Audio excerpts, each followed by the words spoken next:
प्रेम विवाह। माँ, मुझे ढूंढने की कोशिश मत करना।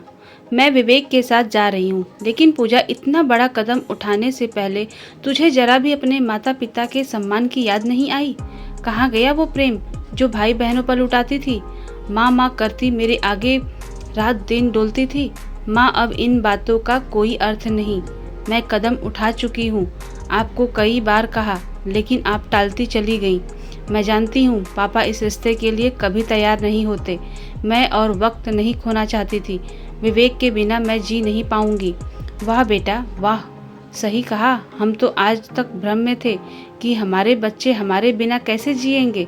लेकिन तुम तो 2 साल की मृतता के आगे हमें तो सुन। ये कभी मत सोचना कि तेरे इस कदम से तेरे माँ बाप टूट जाएंगे। आज से तो हमने मजबूत होना सीखा है। कल तक महज बच्चों को मजबूती सिखाने के लिए मजबूत बने, लेकिन अब हर एक के प्रश्न का जवाब, हर एक की नज़र का सामना और अपने जवान बच्चे के जाने का गम, इन सब का सामना करने के लिए मजबूत बनना है। जो माता पिता अपने बच्चों को समय के साथ चलना सिखा सकते हैं, कभी मत सोचना कि बढ़ना नहीं जानते। काश मम्मा, आपने मेरे पॉइंट ऑफ व्यू से भी सोचा होता।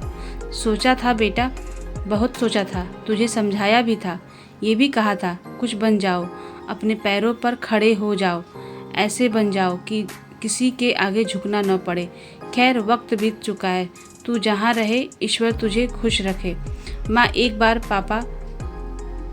पापा की आवाज़ में तेजी थी। दूर से ही बोले, मेरे संस्कार हार गए। शायद हमारे प्रेम में कोई कमी रह गई होगी, तभी तो अपनी ज़िंदगी में इतने बड़े निर्णय में तुझे हमारी राय की भी ज़रूरत महसूस नहीं हुई। कह दो, आज के बाद हमारा इससे कोई वास्ता नहीं है। पूजा को विश्वास था माँ पापा उसे जल्दी माफ़ कर देंगे। साल भर बीतने के बाद पूजा के भाई ने प्रेम विवाह किया, वो भी माता पिता की सहमति से। बहू बहुत संस्कारी है, छोटी बेटी ने व्यंग में पूछा। माँ, यही कदम दीदी ने उठाया तो तुमने उससे संबंध विच्छेद कर दिया, और आज ये बेटा है इसलिए? माँ हंसी। न जाने किस दिन समझोगी, माता पिता कभी बच्चों में भेद नहीं करते। यदि तुम्हारी बहन और विवेक भी अपना भविष्य सुरक्षित कर चुके होते तो हमें कोई ऐतराज न होता। यहाँ देखो, तुम्हारे भाई भाभी भी 7 साल से मित्र हैं। उसके बाद भी दोनों ने पहले अपना भविष्य सुरक्षित किया। आज दोनों अपने पैरों पर खड़े हैं। उसके बाद वक्त बीत गया। लगभग 2-1 साल बाद पूजा का रोते हुए फ़ोन आया।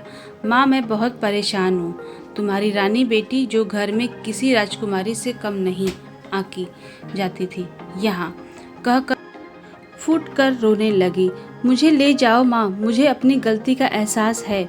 वो मुझसे बात भी नहीं करते, आए दिन एक ही धमकी, चली जाओ। माँ तो माँ है, बच्ची की एक कराह से दिल पसीज गया। चलिए ना, बहुत तकलीफ में है। क्या पता वो लोग कोई घर वाला साथ नहीं, ये सोचकर परेशान करते हो। तुम्हारे कहने से चल तो लूँगा, लेकिन केवल तुम्हारे लिए। वहाँ जाकर भावनाओं में बह निर्णय लेने की गलती मत करना। ठक ठक। विवेक देखकर आश्चर्य में पड़ गया। आप आइए, कह विनम्रता से चरण छुए, सम्मान के साथ लाकर बैठाया। छोटी बहन फटाफट पानी ले आई, उतनी ही आत्मीयता से जितना कोई अपनों के लिए करता है। विवेक, तुम्हारे माता पिताजी हमारी शादी के कुछ समय बाद चले गए। हम माँ बिस्तर पर है। कुछ समय तंगी में गुजरा, अकेले रहे, नौकरी ढूंढी, लेकिन माफ़ कीजिएगा, पूजा की ज़रूरतों को पूरा नहीं कर पाया। पिताजी के जाने के बाद माँ ने खर्चे पानी से बचाने के लिए यहाँ का प्रस्ताव रख दिया। ईश्वर की कृपा से पापा का व्यापार अच्छा चल रहा था। मैं भी पूजा को तमाम सुविधाएं देना चाहता था, इसलिए यहाँ आ गए। कुछ समय सही चलने के बाद माँ बीमार हो गई। चाचा ने प्रॉपर्टी पर कब्जा कर लिया, लेकिन ठीक है, अपने खाने पहनने लायक हो ही जाता है। अब कमाई अच्छी है, लेकिन जिम्मेदारी। इतने में पूजा आकर माँ से लिपट कर फपक कर रो पड़ी। मुझे यहाँ नहीं रहना माँ, आए दिन का क्लेश, रोज की ज़रूरतों के लिए किचकिच। काश मैं तुम्हारी बात मानी होती। पूजा के मन की माँ की प्रश्न भरी निगाह विवेक की तरफ दौड़ गई। यकीन मानिए, मैंने इसे अपनी तरफ से हमेशा खुश रखने की कोशिश की है। माँ ने भी पूरा सहयोग किया, लेकिन ये सब घर वालों को छोड़ अकेले चलने के लिए कहती है। आप बताइए, जिस परिवार ने मेरी गलती के बाद भी मेरी परेशानी में मुझे आसरा दिया, मैं उन्हें कैसे छोड़ सकता हूँ? आज पिताजी नहीं, आप बताइए, लेकिन तुम्हारी पहली जिम्मेदारी मैं हूँ। हमेशा इन लोगों के लिए करते रहोगे तो कैसे चलेगा? यहाँ रहकर जीवन के संघर्ष कभी खत्म नहीं होंगे। तुम क्या चाहते हो, मैं अपने माँ बाप के साथ चली जाऊंगी? विवेक को फैसला सुनाने में पल भी नहीं लगा। मैं इस परिस्थिति में, जबकि मेरी माँ बेड पर है, घर में छोटी बहन और नौकरी के लिए एक संघर्षरत भाई अपनी जिम्मेदारी से मुंह नहीं मोड़ सकता, तो मैं यहाँ नहीं रहूंगी। तुम्हारा फैसला है पूजा। शादी के लिए तुमने जल्दी की, मैंने तब भी तुम्हें यही समझाया था, पहले मुझे सेटल होने दो, लेकिन तुम्हारे इस डर से कि तुम्हारी शादी कहीं और ठहरा दी जाएगी, तुमने जल्दीबाजी में निर्णय लिया। आज एक बार फिर फैसला करने में जल्दी कर रही हो। माता पिता सब बातें सुन अवाक रह गए। पिता सोच रहे थे, देखें आज पूजा के आंसू उसकी माँ को किस निर्णय की तरफ मोड़ते हैं। माँ खड़ी हुई और निर्णयात्मक लहजे में बोली, पूजा, किसने दिया तुम्हें निर्णय लेने का अधिकार? मेरे घर से निकलने का निर्णय बेशक तुम्हारा था, लेकिन वहाँ वापस मेरी सहमति के बिना नहीं आ सकती। मैंने तो सालों पहले कह दिया था। अब इस घर में तुम्हारी कोई जगह नहीं। अपने नज़रिए में को बदलो, महज स्वार्थवश ऐसा कदम मत उठाओ कि 3 साल बाद फिर अफसोस हो। हमें विवेक से कोई शिकायत नहीं, इतना समझ गए हैं कि वो तुम्हें कभी तकलीफ नहीं देगा।